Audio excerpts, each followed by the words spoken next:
Hi എല്ലാ കൂട്ടുകാർക്കും അക്കൂട്ടൻസ് ബ്ലോഗിലേക്ക് സ്വാഗതം. അപ്പോൾ ഇന്നത്തെ നമ്മുടെ വീഡിയോ എന്ന് പറഞ്ഞു കഴിഞ്ഞാൽ എൻ്റെ പറമ്പും ഇപ്പം ഞാൻ എന്താ പറയണ്ടേ കൃഷികളൊന്നും ചെയ്തിട്ടില്ല എന്ന് പറഞ്ഞല്ലോ. അപ്പോൾ അതൊക്കെ ഒന്ന് കാണിക്കാൻ വേണ്ടി എടുത്തൊരു കുഞ്ഞു വീഡിയോ ആണ്. പിന്നെ നമ്മുടെ മഴ നമുക്ക് വേണ്ടിയിട്ട് തന്ന സമ്മാനങ്ങൾ അതൊക്കെ നമുക്ക് കാണാൻ വേണ്ടിയിട്ട് എടുത്തൊരു വീഡിയോ ആണ്. അപ്പോൾ വീഡിയോയിലേക്ക് പോകുന്നതിന് മുമ്പ് ആദ്യമായിട്ടാണ് എൻ്റെ ചാനൽ കാണുന്നതെങ്കിലൊന്ന് സബ്സ്ക്രൈബ് ചെയ്യാൻ മറക്കണ്ട. വീഡിയോ ഇഷ്ടമായ ലൈക്ക് ചെയ്യാനും ഷെയർ ചെയ്യാനും കമൻറ്റ് ചെയ്യാനും മറക്കണ്ട. അപ്പോൾ നമുക്ക് വീഡിയോയിലേക്ക് പോവാം. കണ്ടോ, ശരിക്കും പച്ചക്കറി എന്ന് പറയാനൊന്നും ഒരുപാടില്ല. കഴിഞ്ഞ മാസം വരെ എനിക്ക് ജൂലൈയിൽ വരെ എനിക്ക് കുറച്ച് ബീൻസുകൾ കിട്ടുന്നുണ്ടായിരുന്നത്. അതിൻ്റെ വള്ളിയൊക്കെ ഉണങ്ങി അതിൽ ബീൻസ് ഏറ്റവും ഒടുവിലെ ബീൻസുകളൊക്കെ ആയിട്ട് കിടക്കണേ. ബീൻസ് ഒരു 2 ബെഡ് ഞാൻ നട്ടിട്ടുണ്ടായിരുന്നു ഒരു മെയ് പകുതിയോടുകൂടി. അതുകൊണ്ട് തന്നെ എനിക്ക് ജൂലൈ മാസത്തിൽ അത്യാവശ്യം ബീൻസും കിട്ടുന്നുണ്ടായിരുന്നു വില കൂടിയിരുന്ന ടൈമിലൊക്കെ. പിന്നെ ഇതാ കാന്താരി ആവശ്യത്തിനുണ്ട്.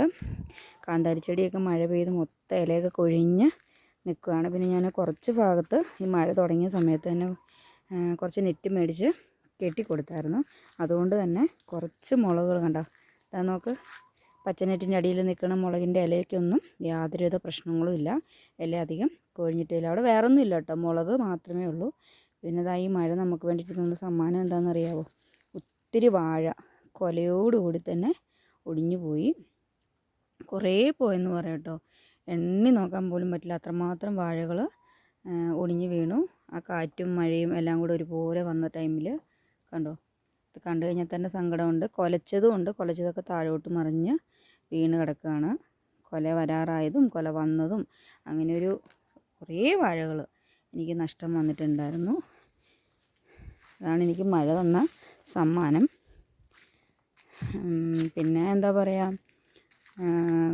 വേറെ കൃഷികളൊന്നും ഒന്നും കൂടുതലായിട്ടില്ല. തക്കാളിയൊക്കെ ഇങ്ങനെ ഉണ്ടായി നിന്നിട്ടുണ്ടെങ്കിലും കായിടാറായപ്പോഴാണ് മഴ അങ്ങോട്ട് തുടങ്ങിയത്.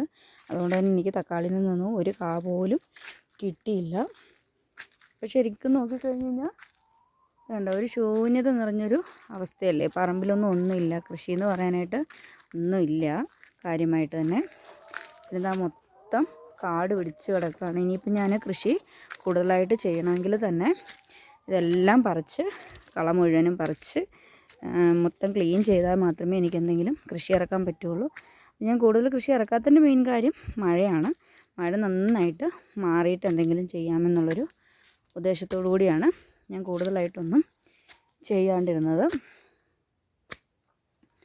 കണ്ടോ, ഇവിടെ ഒരു പ്ലാസ്റ്റിക് ഞാൻ കെട്ടിയിട്ടിരിക്കുന്നത് പന്നി പോലെയുള്ള എന്തെങ്കിലും ജീവികൾ കയറി വരാതിരിക്കാൻ വേണ്ടി, അതിൻ്റെ സൗണ്ട് കേൾക്കുമ്പോൾ ഓടുമല്ലോ, അതിന് വേണ്ടിയിട്ടാണ് ഞാനിവിടെ പ്ലാസ്റ്റിക് കെട്ടിയിട്ടിരിക്കുന്നത്. കണ്ടോ, ഇവിടെ എല്ലാമാണ് ഞാൻ കഴിഞ്ഞ വർഷം ബീൻസൊക്കെ നട്ടിരുന്നത്. ഇപ്പോൾ ഇതാ മൊത്തം കാട് കയറി കാടും പുല്ലും ഒക്കെ ആയിട്ട് മൊത്തം വളർന്ന് നിൽക്കുകയാണ്. ഇനി ഇതെല്ലാം പറിച്ച് ഫുള്ള് ക്ലീൻ ചെയ്തിട്ട് വേണം നമുക്ക് ചെടികൾ നട്ടു കൊടുക്കാൻ. ഇല്ലെങ്കിൽ ഈ കളകളെല്ലാം നമ്മൾ ചെടികൾ നട്ടു കൊടുക്കുകയും അതിന് വളമിട്ട് കൊടുക്കുകയൊക്കെ ചെയ്യുമ്പോൾ ഇതെല്ലാം വലിച്ചെടുക്കുമല്ലോ. അതുകൊണ്ട് ഇതെല്ലാം ക്ലീൻ ആക്കണം. പിന്നെ ഞാൻ കുറച്ച് ഇഞ്ചി മേടിച്ച് നട്ടിട്ടുണ്ടായിരുന്നു. ഇഞ്ചി കാണാൻ പോലും പറ്റില്ല, അതുപോലെ അതിൻ്റെ ചുവട്ടിൽ കൂടെ ധാരാളം പുല്ലുകളൊക്കെ വളർന്ന് നിൽക്കുകയാണ്. ഞാനിത് വിത്തിഞ്ചിയാണ് മേടിച്ചത്. എനിക്ക് ഭയങ്കര വിലയായിരുന്നു കേട്ടോ ആ ടൈമിൽ, ഞാൻ ഈ വിത്തിഞ്ചി മേടിക്കാൻ പോയ ടൈമിൽ. അതുകൊണ്ട് എനിക്ക് ഒരുപാട് മേടിക്കാൻ പറ്റില്ല, ഞാൻ കുറച്ച് മേടിച്ചുള്ളൂ. പിന്നെ എല്ലായിടത്തും നമുക്ക് ഇഞ്ചി നട്ടു വെക്കാനും പറ്റില്ലല്ലോ, കുറച്ച് സ്ഥലത്തിൽ നമുക്ക് എല്ലാം കൂടെ ചെയ്യണ്ടേ. അപ്പോൾ ഞാൻ കുറച്ച് ഇഞ്ചി നട്ടതാണ് കാണുന്നത്. പിന്നെ ഈ വർഷം മഴയത്ത് എനിക്ക് നല്ലൊരു വരുമാനം, അത്യാവശ്യം എന്താ പറയണ്ടേ, ഞാൻ പോലും പ്രതീക്ഷിക്കാത്ത രീതിയിലുള്ളൊരു വരുമാനം കിട്ടിയൊരു സാധനമാണ് ഈ നിൽക്കുന്ന എൻ്റെ ഫ്രാഷൻ ഫ്രൂട്ട്.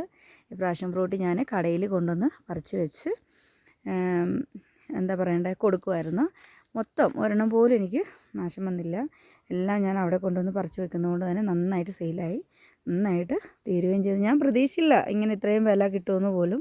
കൊണ്ടുവച്ചപ്പോഴും എനിക്ക് പ്രതീക്ഷയില്ലായിരുന്നു. കുറേ പേര് കളിയാക്കണു എന്താ പ്രാഷൻ ഫ്രൂട്ട് എന്നുള്ള രീതിയിൽ. പക്ഷേ ഇതറിയാവുന്നവർ നന്നായിട്ട്, അതും ഞാനിതൊരു ഹൈബ്രിഡ് ഇനം പ്രാഷൻ ഫ്രൂട്ടാണ്, നമ്മുടെ സാധാരണ ഉള്ള പ്രാഷൻ ഫ്രൂട്ടല്ല ഇത്, വലിയ ടൈപ്പാണിത്. കാണിച്ചു തരാൻ ഇതുപോലൊന്നും ഇപ്പോൾ കാണുന്നില്ല, എല്ലാം തീർന്നെന്ന് തോന്നുന്നു. പിന്നെ മുകളിലെ മരത്തിൽ കുറച്ച് കിടപ്പുണ്ട്. അപ്പോൾ ഈ നല്ല രീതിയിലുള്ള വിലയും കിട്ടി. പിന്നെ ഇതിന് അങ്ങനെ പുളിയൊന്നുമില്ല, ഫുൾ മധുരമാണ്. ഇതൊക്കെയാണ് ഇപ്പോൾ പറയാനുള്ള വിശേഷമെന്ന് പറഞ്ഞു കഴിഞ്ഞാൽ. കണ്ടില്ലേ, പറമ്പൊക്കെ കണ്ടു കഴിഞ്ഞാൽ നിങ്ങൾക്ക് വിഷമമാവുമല്ലേ, കൃഷികളൊന്നും കാണാതെ. കൂടുതൽ എൻ്റെ വീഡിയോയിൽ കൃഷികളെല്ലാം ഞാൻ ഉൾപ്പെടുത്താറുള്ളത്. കൃഷികളൊന്നും ഇല്ലാതെ നിൽക്കണൊരു അവസ്ഥ അല്ലേ? ഭയങ്കര ഒരു വിഷമം തോന്നുന്ന ഒരു അവസ്ഥയാണ്. ഇനി ഈ കമ്പുകളെല്ലാം പിഴുത് കളഞ്ഞ്